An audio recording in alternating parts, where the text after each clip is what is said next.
Fala pessoal, tudo certo? Bom dia, boa tarde, boa noite. Na aula de hoje, a gente vai tratar sobre o tema chamado bens públicos. E antes de a gente adentrar na aula propriamente dita, cabe aqui fazer uma pequena diferença acerca desse termo para alguns campos da ciência que o estudam, tais como o direito administrativo e a economia. Para o primeiro, para o direito administrativo, por exemplo, bens públicos são aqueles bens de titularidade do Estado e necessários ao desempenho das funções públicas e também acabam sendo submetidos a algum regime jurídico de direito público. Por outro lado, para a economia, um bem público, como nós iremos ver, é um bem que apresenta, em suma, duas características principais. Primeiro, não é necessário haver rivalidade para que todos consumam esse bem, e ele é não exclusivo de uma pessoa para outra, o que faz com que todos acabem tendo acesso a esse bem. E nós vamos ver em detalhes cada uma dessas características mais à frente no decorrer da aula.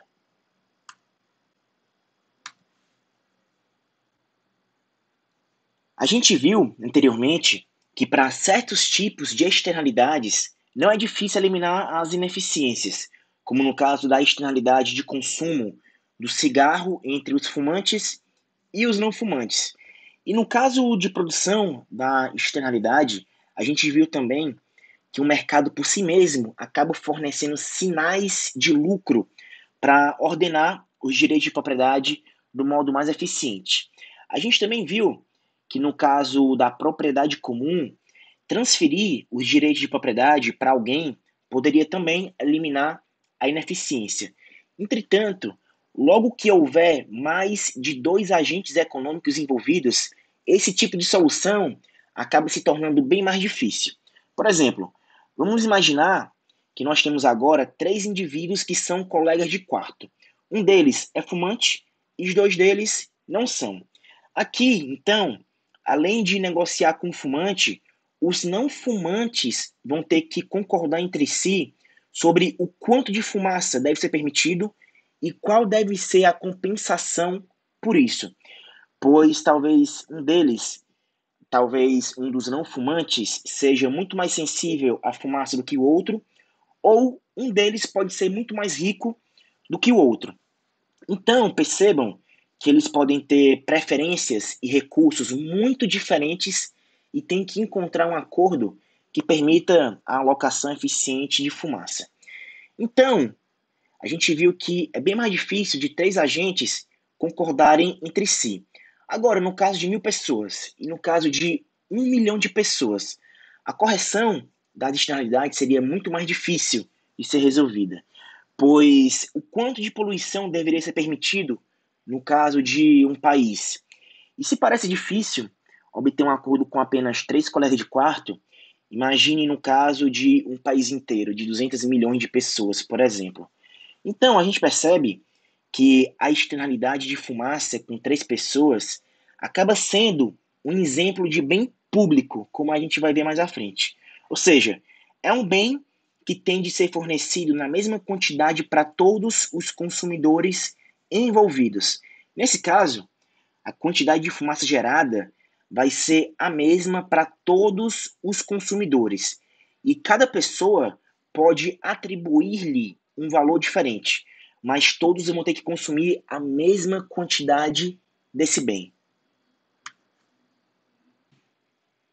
Apesar de não ser a regra, vários bens públicos são fornecidos pelo governo.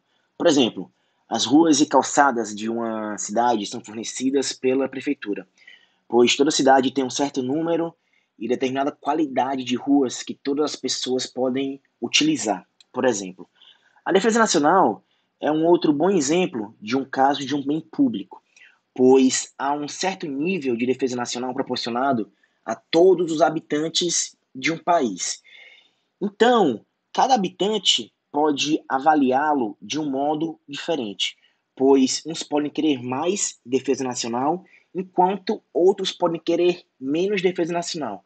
Entretanto, todos vão receber a mesma quantidade desse bem defesa nacional. Então, os bens públicos são um tipo particular de externalidade de consumo. E nesse caso, toda pessoa é obrigada a consumir a mesma quantidade desse bem. E eles são um tipo especialmente perturbador de externalidade, porque as soluções de mercado de que os economistas tanto gostam acabam não funcionando na alocação dos bens públicos. Por exemplo, as pessoas não podem comprar quantidades diferentes de defesa nacional. Elas vão ter que decidir de alguma forma por uma quantidade comum para todos.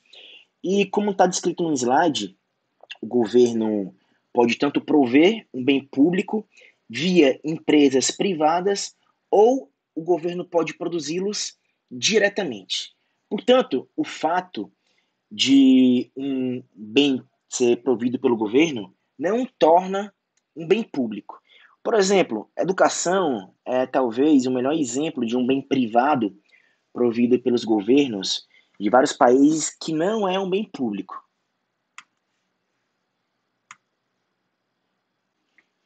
Portanto, pessoal, as principais características dos bens públicos são duas: não rivalidade e não exclusividade. A primeira diz que o custo marginal de prover um bem público para um indivíduo adicional é zero, enquanto a segunda faz menção ao fato de que é impossível que uma pessoa seja excluída do seu consumo. E para clarificar a ideia acerca de custo marginal, vamos fazer uma pequena revisão desse conceito. Custo marginal é o acréscimo de custo decorrente do acréscimo de uma unidade de produto produzida ou consumida. Por exemplo, suponha que uma firma produza e venda sapatos. Imagine agora que produzir um sapato adicional para venda, a firma acaba incorrendo em um custo adicional de R$ 20. Então, o custo marginal dessa unidade de sapato vai ser de exatamente R$ 20. Então, observem que para produzir um sapato adicional, essa nossa firma acaba incorrendo em custos adicionais.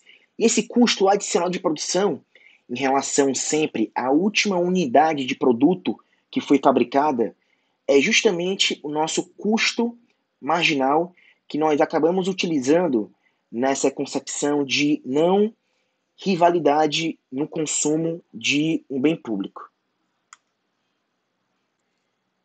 Então, melhor definindo as duas características dos bens públicos, a gente tem que um bem não é passível de exclusão se, quando esse bem é ofertado, não for possível ou for proibitivamente caro impedir alguém de consumi-lo. Como exemplos, nós temos o farol marítimo, a televisão aberta, a defesa nacional. E sobre essa última, defesa nacional, percebam que é impossível proibir algum indivíduo de consumir esse serviço de defesa nacional. Do outro lado, por exemplo, disse que um bem é não rival quando o seu consumo por parte de um agente não vai reduzir a quantidade disponível para o consumo de um outro agente, por exemplo. E como exemplos, nós temos o farol marítimo, novamente, o ar puro, estradas, luzes em uma rua. E percebam aqui que uma pessoa, ao consumir a luz de uma rua, ela não vai reduzir a quantidade disponível de luz para outra pessoa. Faz sentido, não faz? Portanto, um bem público é todo o bem que não é passível de exclusão e, além disso, ele também vai ser não rival. E a tabela a seguir resume as possíveis caracterizações de um bem. Então, a gente tem 4 possibilidades. Essa tabela retrata situações limite, já que tanto o custo de exclusão quanto a rivalidade ou falta dela podem ter graus diferentes. No caso da rivalidade parcial, nós também utilizamos o termo congestão. E o exemplo clássico de congestão é dado pelas estradas, por exemplo. Aqui nós temos alguns exemplos das classificações vistas anteriormente que vão tornar mais claras as diferenças entre cada uma delas. Primeiramente, nós temos os bens privados, que têm as características de serem não excludentes e existir rivalidade no consumo destes. Como exemplo, nós temos a comida, pois uma vez que o indivíduo consome um alimento, ele impede outra pessoa de consumi-lo. E além disso, o consumo desse agente vai diminuir a quantidade disponível de consumo de alimento para outro agente. Nós também temos os bens públicos, que são não excludentes e não rivais. E como exemplo, nós temos a defesa nacional. E é bem fácil de ser relacionado esse bem a essas duas características. Depois nós temos os bens de propriedade comum, que são rivais, porém não excludentes. E como exemplo, nós temos os peixes no oceano. Percebam que, para os peixes no oceano, existe a rivalidade no consumo destes, pois o indivíduo, ao pescar, faz com que a quantidade disponível para outra agente diminua. Entretanto, como acaba sendo proibitivamente caro de excluir alguém de pescar, esse bem vai ser não exclusivo.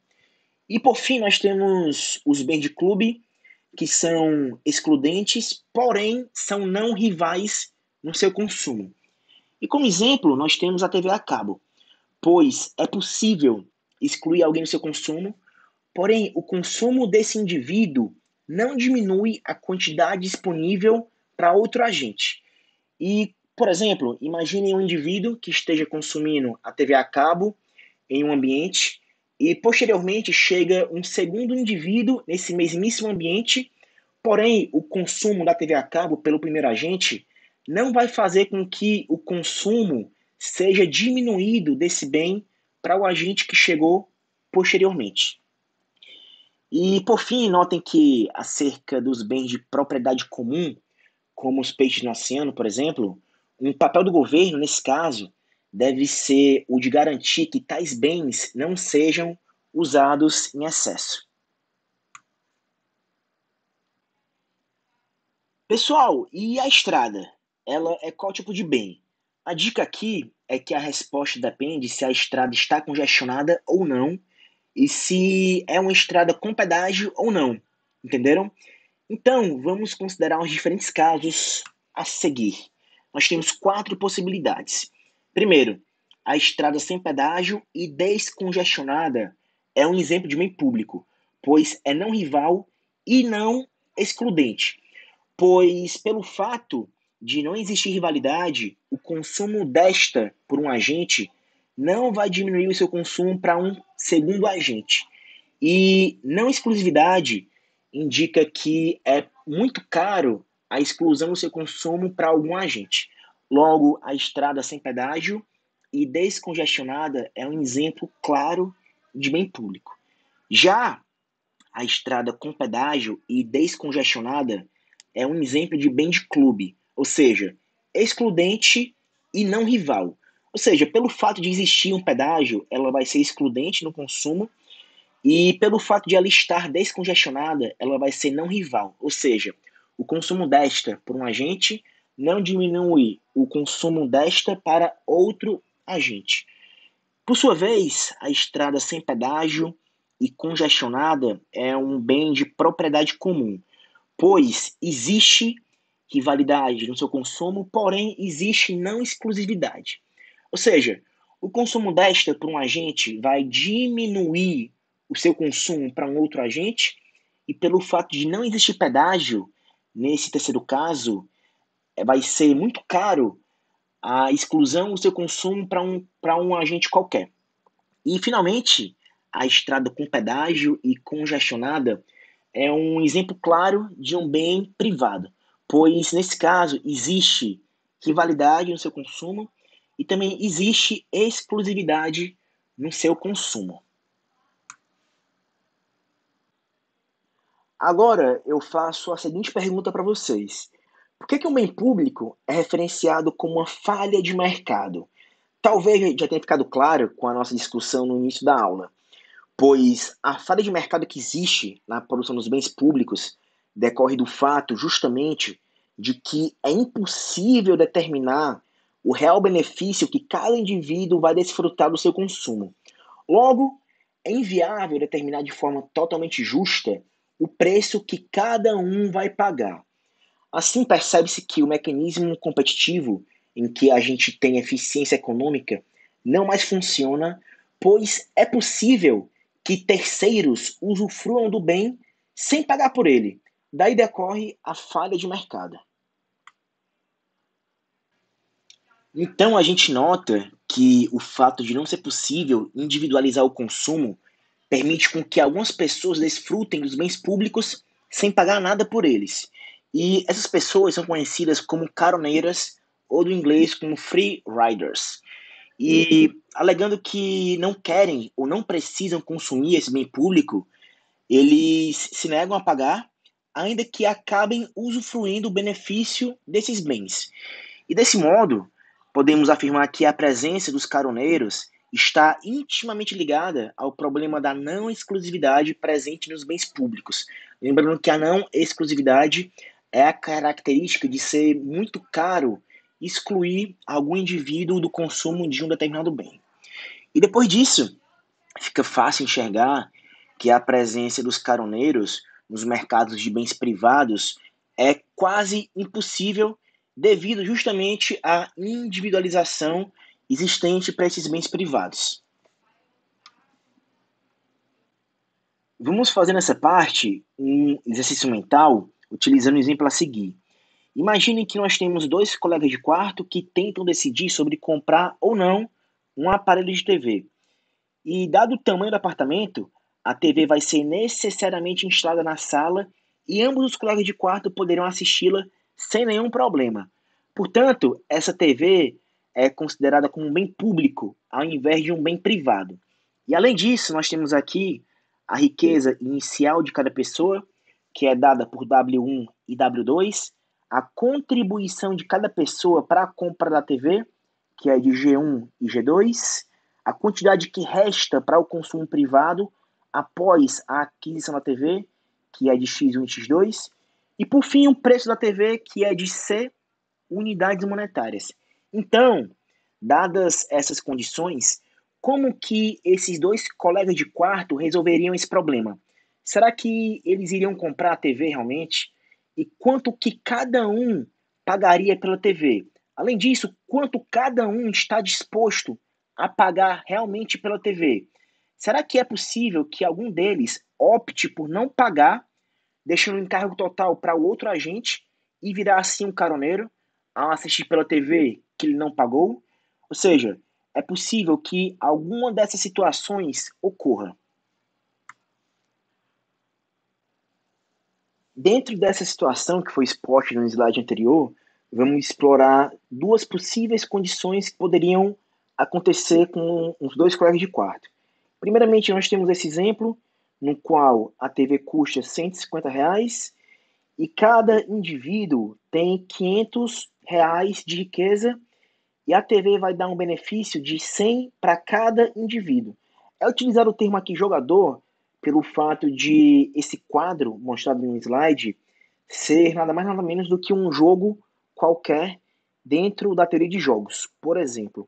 Então, nós temos aqui a primeira situação, que é quando o jogador 1 compra e quando o jogador 2 também compra, ou seja, se a TV custa 150 e cada jogador tem 500, a TV vai dar um benefício de 100 para cada um. Então, se o jogador 1 compra uma TV, ele vai desembolsar 150, porém vai ter um benefício de apenas 100. Então, o benefício líquido para o jogador 1 que compra a TV vai ser de menos 50. Acontecendo a mesma coisa para o jogador 2, caso ele compre a TV. Ele vai ter apenas também um benefício líquido de menos 50. Agora, percebam, no caso do jogador 1, caso ele compre a TV e o jogador 2 não compre a TV.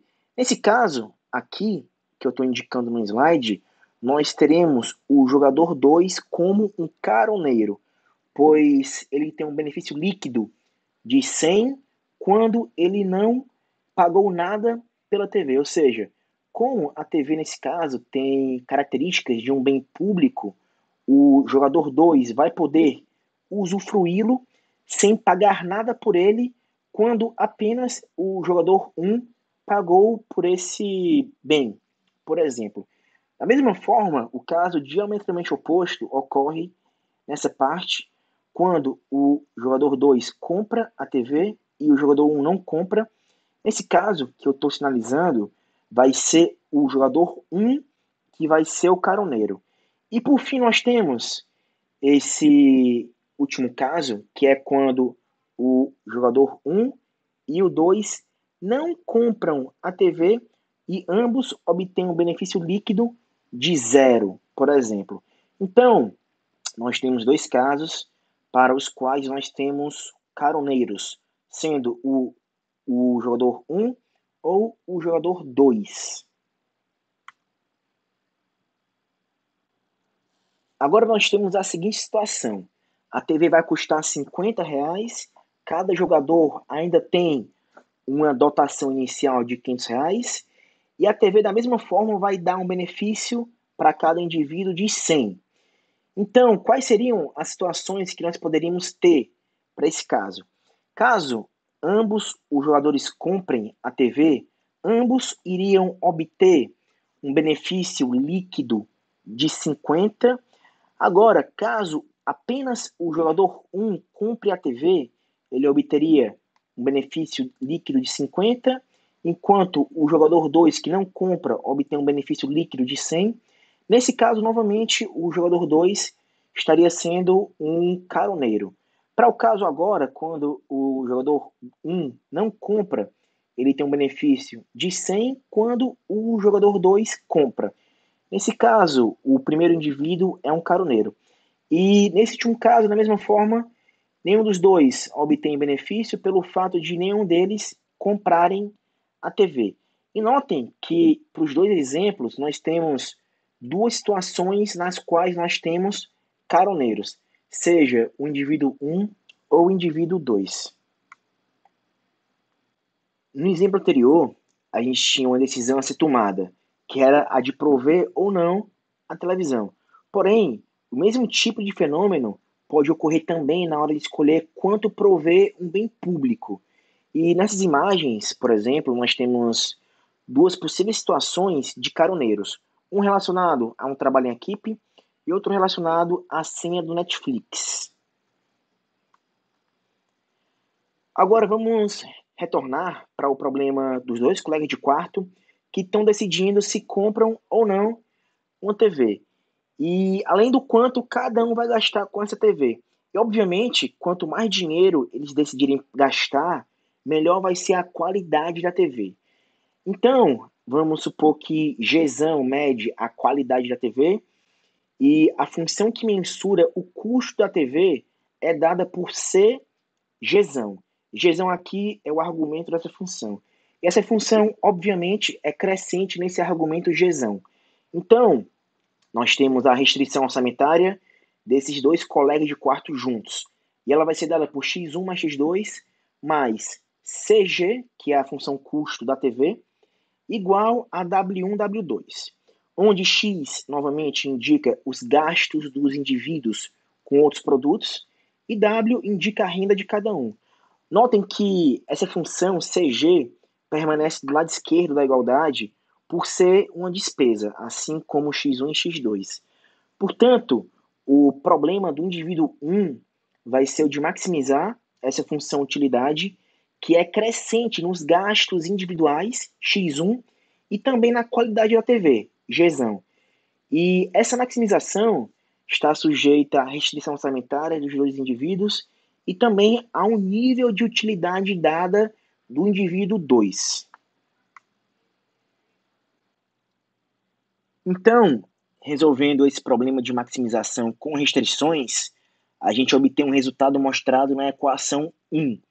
E essa expressão diz que a soma dos valores absolutos das taxas marginais de substituição entre o bem privado e o bem público dos dois consumidores se iguala ao custo marginal de prover uma unidade extra desse bem público.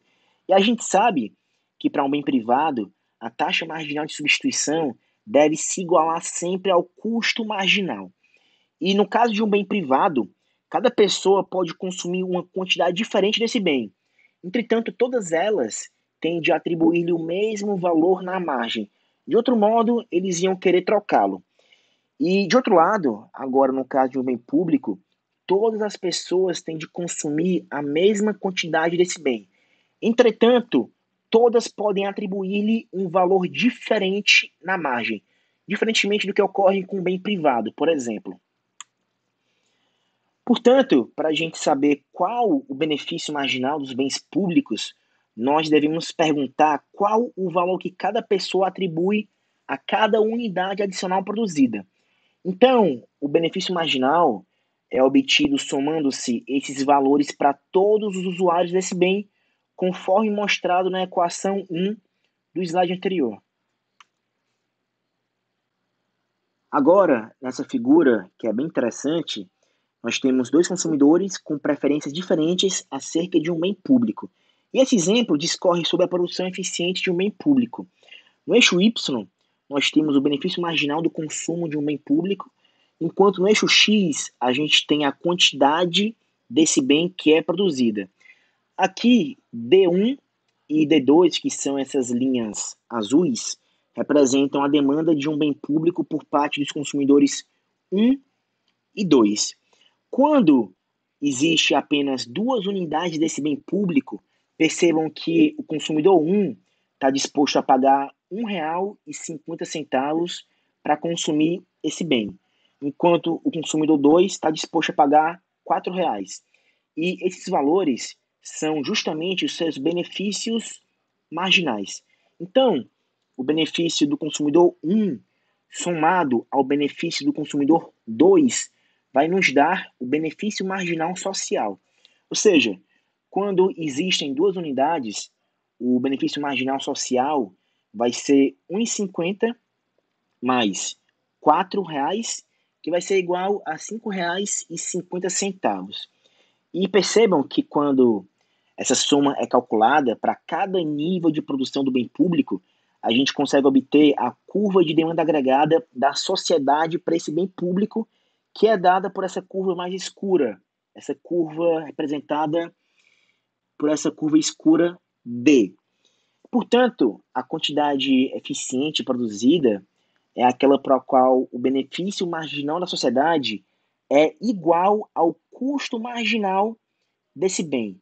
No caso, bem nesse local aqui de equilíbrio. E vejam que nesse exemplo o equilíbrio vai ocorrer com produção igual a 2 e o benefício marginal igual a 5,50.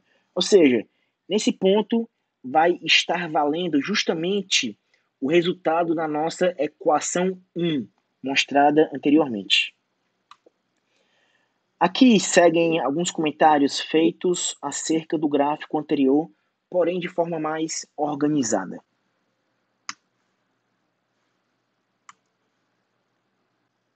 Finalmente, pessoal, nesse último tópico da aula, a gente vai tratar sobre os bens semipúblicos, que é uma outra denominação para identificar aqueles bens que têm apenas uma das características de um bem público, seja a não rivalidade ou não exclusividade.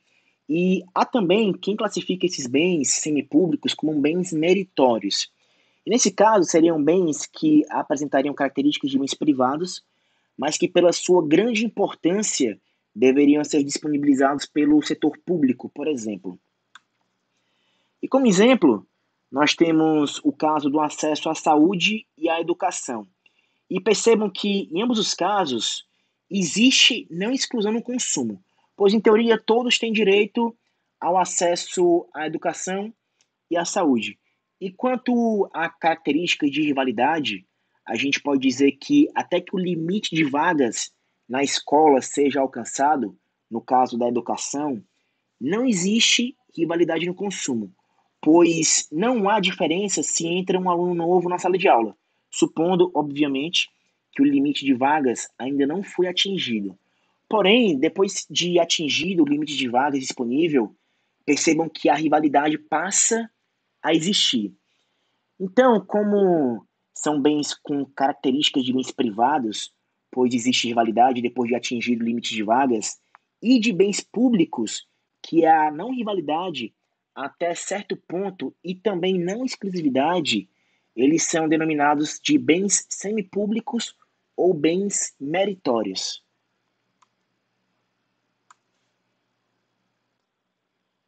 Bem, pessoal, aqui a gente chega no final da aula, segue um pequeno resumo sobre os bens públicos.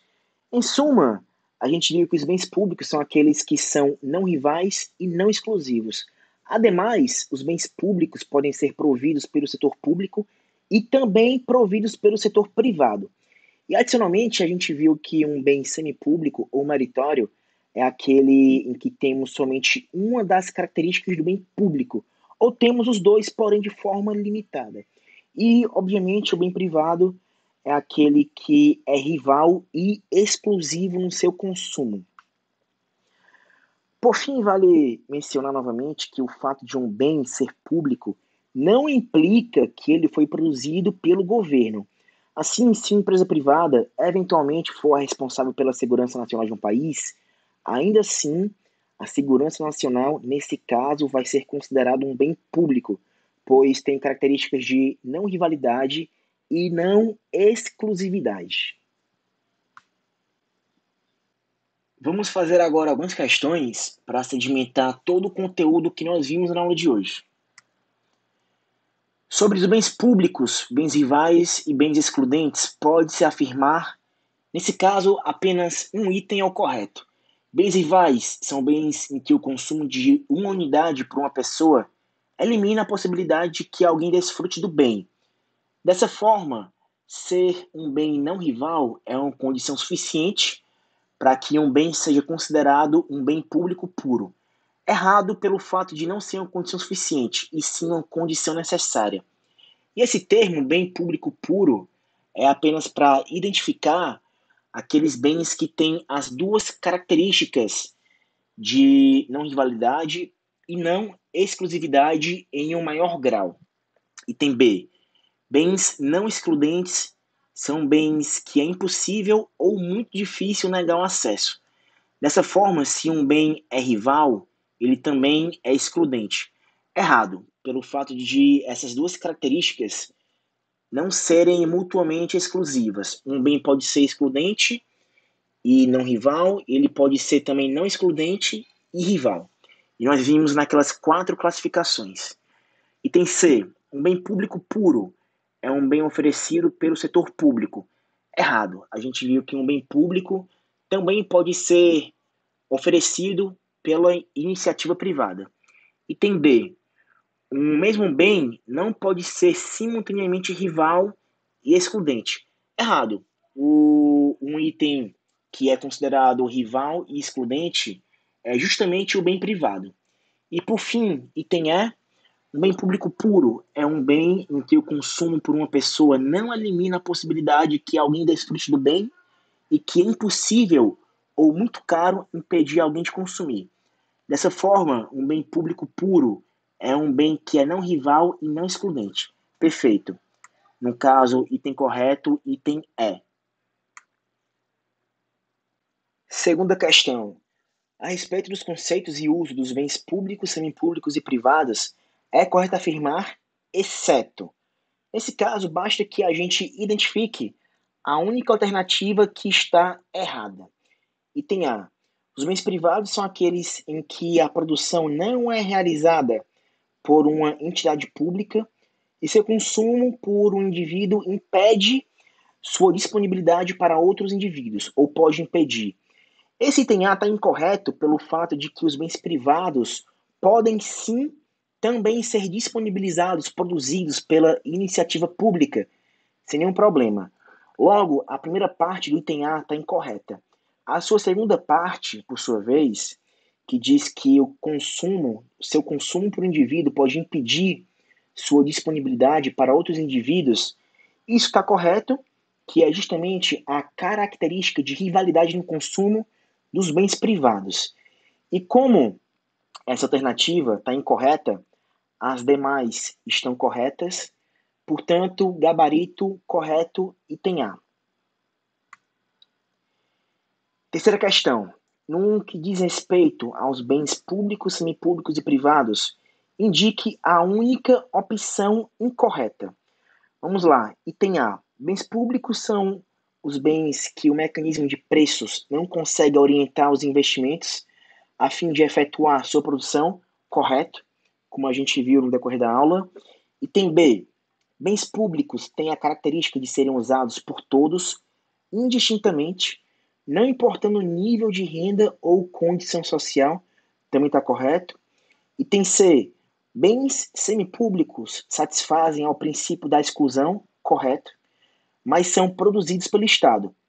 O item C pode ser considerado correto pelo fato de nós termos visto que os bens semipúblicos ou meritórios, como também são conhecidos, pelo fato de serem bastante importantes, devem ser produzidos pelo Estado.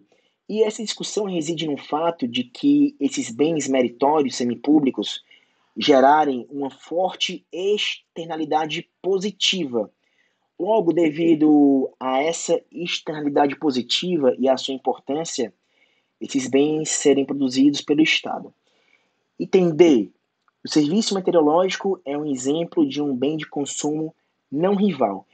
O item D está correto pelo fato de o consumo do serviço meteorológico não reduzir o seu consumo para outro agente.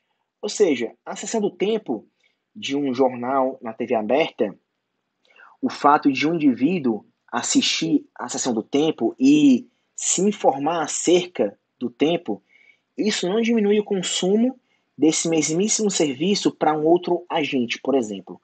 Portanto, o item D também está correto. Por fim, item E. Serviços de saúde e saneamento são bens públicos. A gente já sabe que está incorreto o item E pelo fato de ambos esses serviços não serem considerados puramente bens públicos. A gente sabe que existem serviços de saúde e saneamento que são privados, por exemplo. Portanto, gabarito correto, gabarito E. Quarta questão. Assinale a única opção falsa. Vamos lá. Item A. Um bem público puro é caracterizado por ter seu consumo não rival e não excludente. Perfeito. Item B. Bens privados são aqueles cujo consumo é tanto rival quanto excludente e são providos eficientemente em mercados competitivos. Também está correto. A exclusão permite que o produtor do bem privado possa ser pago sempre que o consumidor fizer uso do mesmo. Também está correto. E para a gente entender bem o item C, basta que a gente imagine uma estrada com um pedágio. E percebam que sempre que o motorista passa por essa estrada, pelo fato de existir um pedágio, essa estrada tem a característica da exclusividade. Então, é justamente a exclusividade que faz com que o produtor possa ser pago sempre que esse consumidor fizer uso da mesma estrada. E item D agora. O exemplo de um bem público puro é segurança nacional, também está correto, como a gente viu no decorrer da aula. E por fim, há rivalidade no consumo de um bem se o consumidor desse bem aumenta a disponibilidade do mesmo para outras pessoas. Está completamente errada, porque a gente sabe que vai diminuir ao invés de aumentar. Portanto, gabarito item E. Vamos agora para a quinta questão. É uma característica dos bens públicos. Item A. Externalidade negativa? Errado. Item B. Custo marginal de produção inferior ao seu preço? Também errado. Item C. Consumo não rival? Correto. É justamente uma das características do bem público. A outra é não exclusividade. Vamos fazer os outros dois itens. Item D. Princípio da exclusão do consumidor que não queira desfrutar do bem. Correto também, que é outro princípio. E item E. Custos decrescentes de produção em função de escala. Esse item E também está correto, porém é uma discussão que nós não iremos ver no decorrer do curso. Portanto, item correto, item C. Por fim, última questão. São características do bem defesa nacional não rival e não excludente? De cara, a gente já vê que gabarito é o item A. Portanto, pessoal, a gente chega assim no final da aula de hoje. Espero que tenha sido proveitosa.